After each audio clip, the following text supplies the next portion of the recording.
Vous souvenez-vous du jeu du téléphone?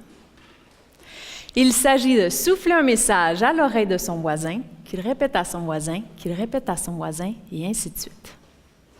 Le docteur a préparé son acte. Le doctorant n'a pas cédé au trac. Le doctorat, c'est pas de la tarte. Ou comme on dit chez moi, le doctorat, c'est pas de la petite bière. Avouez qu'à tous les coups, le résultat est assez différent.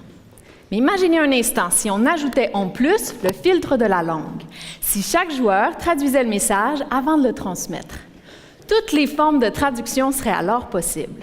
De la plus littérale, de PhD, it is not a small beer, ce qui est tout à fait exact, mais une traduction inexacte, à la plus idiomatique, a PhD is no picnic. Quoi qu'il en soit, la traduction est rarement parfaite. On y perd parfois le sens, parfois les mots, d'autres fois les deux. La traduction transforme le message. Imaginez encore que le message soit traduit non pas par une poignée de joueurs, mais par un très grand nombre, comme vous tous par exemple, et que la manière dont vous traduisez le message puisse avoir des conséquences des plus extrêmes. Par exemple, changer l'issue d'un procès. Coupable? Non coupable. C'est ça, l'objet de ma thèse. Je décortique un très grand jeu du téléphone planétaire dans lequel on transmet un seul message que l'on traduit dans les langues juridiques du monde pour ensuite l'utiliser dans le procès de vrais criminels. Mais pas n'importe lequel, de présumés responsables de génocide.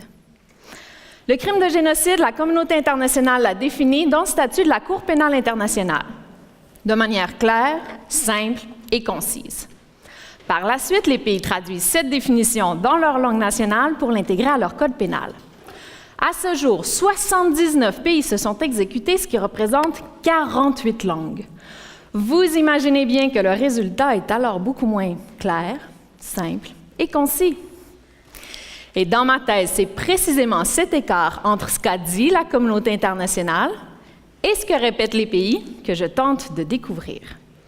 Pour ce faire, j'analyse les traductions anglaises, françaises et espagnoles de la définition de génocide dans les codes pénaux de 42 pays.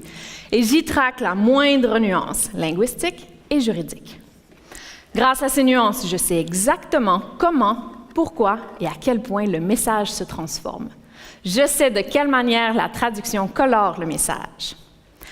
Fort de ce savoir, mon but est de réparer ce grand jeu du téléphone planétaire pour que nous puissions poursuivre en justice les génocidaires de la même manière dans toutes les langues. Et ça, c'est pas de la petite bière.